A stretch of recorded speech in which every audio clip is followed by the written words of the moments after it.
AP PCC Sharmila తీరుపై అధిష్టానానికి ఫిర్యాదులు అందాయట. ఆమె కూటమి ప్రభుత్వానికి అనుకూలంగా మాట్లాడుతున్నారని నాయకులు గుర్రుగా ఉన్నారట. త్వరలోనే రాహుల్ గాంధీ ఆమెకు ఝలక్ ఇవ్వబోతున్నారనే వార్తలు వినిపిస్తున్నాయి.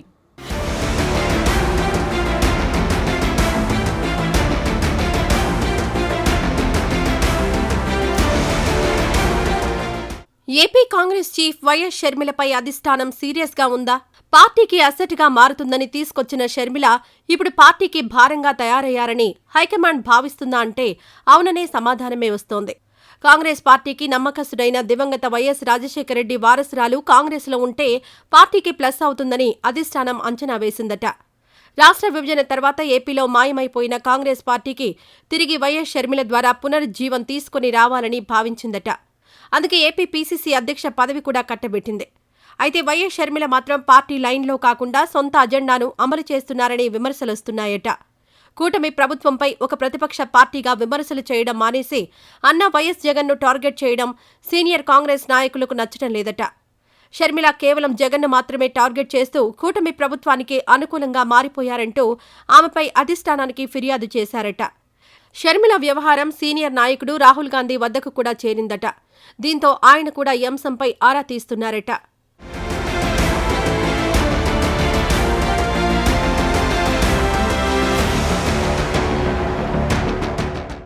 రాజశేఖర రెడ్డి మరణం తర్వాత వైఎస్ జగన్ కాంగ్రెస్ పార్టీలో నుంచి బయటకొచ్చారు. వైఎస్సార్ కాంగ్రెస్ను స్థాపించి అనేక సవాళ్లను ఎదుర్కొన్నారు. అవినీతి కేసులో జగన్ జైలుకు వెళ్లినప్పుడు వైఎస్ షర్మిలనే పార్టీకి తోడున్నారు. జగనన్న వదిలిన బాణాన్ని అంటూ పాదయాత్ర కూడా చేశారు. అయితే జగన్ జైలు నుంచి విడుదల కావడం, ఆ తర్వాత 2014లో ఏపీకి ప్రతిపక్ష నాయకుడిగా ఉండడం తెలిసిందే. అప్పటినుంచే వైఎస్ షర్మిలతో జగన్కు విభేదాలు మొదలయ్యాయట. అయితే 2019లో వైసీపీ అధికారంలోకొచ్చి జగన్ ముఖ్యమంత్రి అయ్యాక షర్మిలతో ఈ విభేదాలు మరింతగా ముదిరాయి.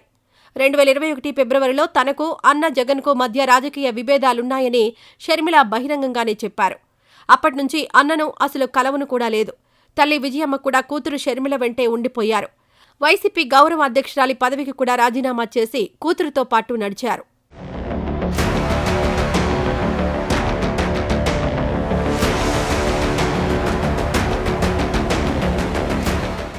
అన్న జగన్తో షర్మిలకు విభేదాలొచ్చిన తర్వాత సొంత పార్టీ పెడతారనే వార్తలొచ్చాయి. అయితే ఆమె అనూహ్యంగా తెలంగాణ రాజకీయాల్లోకొచ్చారు. 2021 ఏప్రిల్ 9న వైఎస్సార్ తెలంగాణ అనే పార్టీని ప్రకటించారు. 3 నెలల తర్వాత 8 జూలై 2021లో ఆ పార్టీని ప్రారంభించారు. తెలంగాణలో కేసీఆర్, బీఆర్ఎస్కు వ్యతిరేకంగా ఆమె అనేక విమర్శలు చేశారు. తెలంగాణలో సుదీర్ఘ పాదయాత్ర కూడా చేపట్టారు. ఈ క్రమంలో ఆమెపై దాడులు కూడా జరిగాయి. అయితే వైఎస్సార్ తెలంగాణ పార్టీని 3 ఏళ్లకే మూసేశారు. 2023 అసెంబ్లీ ఎన్నికలకు ముందు ఆమె తన పార్టీని కాంగ్రెస్లో విలీనం చేశారు. ఇందుకు ప్రతిఫలంగా కాంగ్రెస్ పార్టీ ఆమెను ఏపీ పీసీసీ అధ్యక్షురాలిగా నియమించారు. అయితే గతంలో తెలంగాణలో అధికార బీఆర్ఎస్పై ప్రదర్శించిన దూకుడును ఇప్పుడు ఏపీలో కూటమి ప్రభుత్వంపై చూపించడం లేదనే విమర్శలొస్తున్నాయి.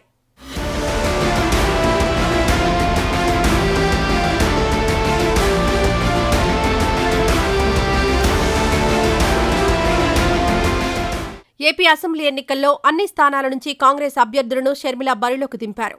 ఆమె స్వయంగా కడప ఎంపీగా పోటీ చేశారు. కానీ ఆమె ఓడిపోవడంతో పాటు ఒక్క కాంగ్రెస్ అభ్యర్థిని కూడా గెలిపించుకోలేకపోయారు. అసెంబ్లీ ఎన్నికల సమయంలో కూడా సోదరి సునీతతో కలిసి అన్న వైఎస్ జగన్, అవినాష్ రెడ్డిలను టార్గెట్ చేసే మాట్లాడారు. ఎన్నికల తర్వాత కూడా ప్రతి విషయంలో గత వైసీపీ ప్రభుత్వాన్ని విమర్శిస్తూ వచ్చారు తప్ప ప్రస్తుత ఎన్డీఏ ప్రభుత్వంపై మాత్రం పెద్దగా విమర్శలు చేయడం లేదు. ఈ విషయాలన్నీ గమనిస్తూ వచ్చిన కాంగ్రెస్ సీనియర్లు ఇప్పుడు షర్మిలపై గట్టిగానే కంప్లైంట్ చేశారట. 10 ఏళ్లు గడిచినా ఏపీ కాంగ్రెస్లో ఎలాంటి మార్పు లేదని, ఏరికోరి తెచ్చిన షర్మిల వల్ల పార్టీకి పెద్దగా ఒరిగేదేమీ లేదని చెప్పారట. షర్మిల తన సొంత ఎజెండాను అమలు చేసుకుంటున్నారని, పార్టీ బలోపేతం దిశగా ఎలాంటి ప్రయత్నాలు చేయడం లేదని హైకమాండ్కు చెప్పారట.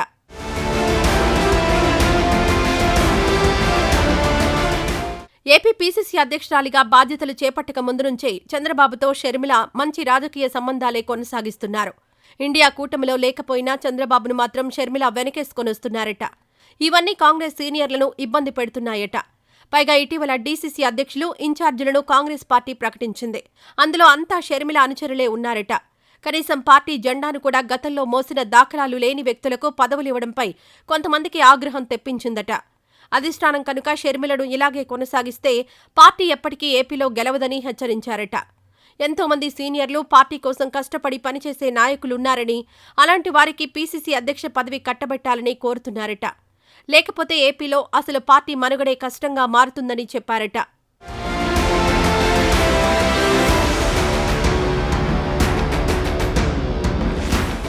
వైఎస్ షర్మిలపై వరుసగా ఫిర్యాదులు వస్తూ ఉండడంతో అధిష్టానం కూడా అప్రమత్తమైందట.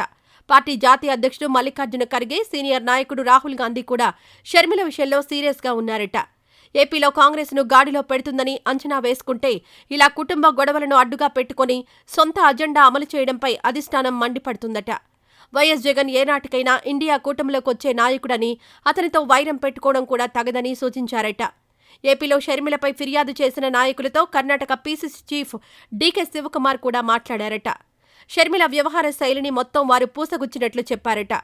అయితే షర్మిల పార్టీ విలీన సమయంలో డీకే శివకుమారే కీలకంగా వ్యవహరించారు.